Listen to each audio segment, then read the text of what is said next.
There has been a war in Ukraine for more than 200 days. According to official statistics, 22,000 civilians have already died from Russian aggression. But this number is much higher.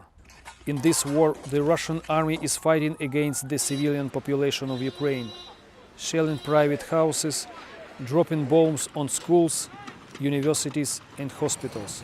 The Russian military stained our cities with blood and left traces of inhuman violence. Now I am in Bucha city, which is 20 kilometers away from the capital of Ukraine, Kyiv. This city was occupied by Russian troops for more than a month. During this time, 461 people died in Bucha at the hands of Russian military, including 89 women and even children. Many of these people were brutally tortured. There is a place behind me of mass burial of Bucha residents. The invaders destroyed everything in their path, leaving behind the ruins of houses and churches.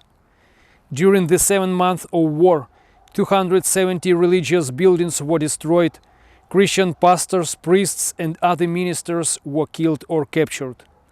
New stories of the genocide of the Ukrainian people are revealed every day. For example, in Izum in the Kharkiv region, 436 bodies were recently exhumed from a spontaneous cemetery in the forest. Where trees should have grown, now there are wooden crosses. Civilians with traces of violent death are buried there. Even entire families were killed. They were buried in a hurry. Most crosses do not have names, only numbers. It is scary to imagine how many murders from the Russian invaders await us in other still occupied regions. In an attempt to hide their crimes, the occupiers organize mass burials, mass graves, and use mobile crematoria. Such cases were noticed among all in Mariupol.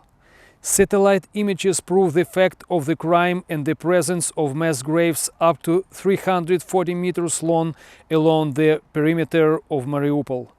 The estimated number of dead may reach about 20,000, and it is still unknown how many intentionally killed Ukrainian civilians remained under the rubble of the destroyed city.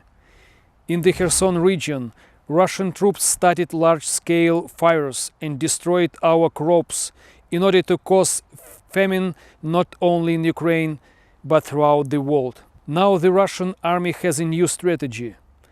They are engaged in terrorism of the whole world, threatening to start a nuclear war and dropping bombs on the Zaporizhzhia nuclear power plant.